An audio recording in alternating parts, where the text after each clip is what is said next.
firstly, I would say it's easier for any BB in a private company. I'll be honest with you. Having worked at GE, you live from quarter to quarter. When you go into customers sometimes and saying, will you buy my product this quarter because, I've got to hit my numbers and things like that. Being private, we don't have to do that and have that sort of discussion with the customer. We can think longer term. And that means there is naturally a difference between private and public companies. I know that I've been in life science marketing sort of conferences, and given presentations or topics of this type have come up.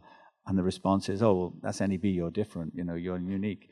And my response is, well, isn't that marketing?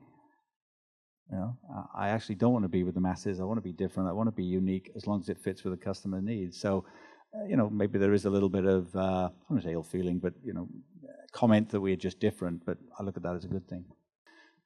I mean, ultimately, I think science is driven by data, and I think all scientists, will, because of that skepticism, critique that data, and that's what peer review is all about.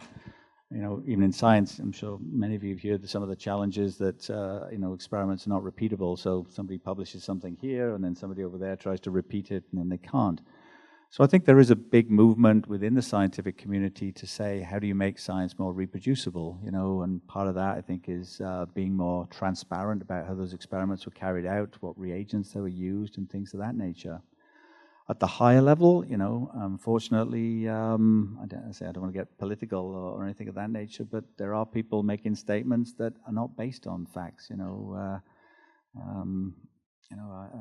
I don't know, anybody had a headache and took a Tylenol this morning, as an example, which I won't go into, but things of that. I'm hoping that science will prevail and data will be published that shows that okay, if it's correct, let's actually justify that, and if it is, something needs to be done. If it's not, let's move in a different direction. But I think data that is critiqued and actually proven to be correct, I think, is the answer to that question. But great question.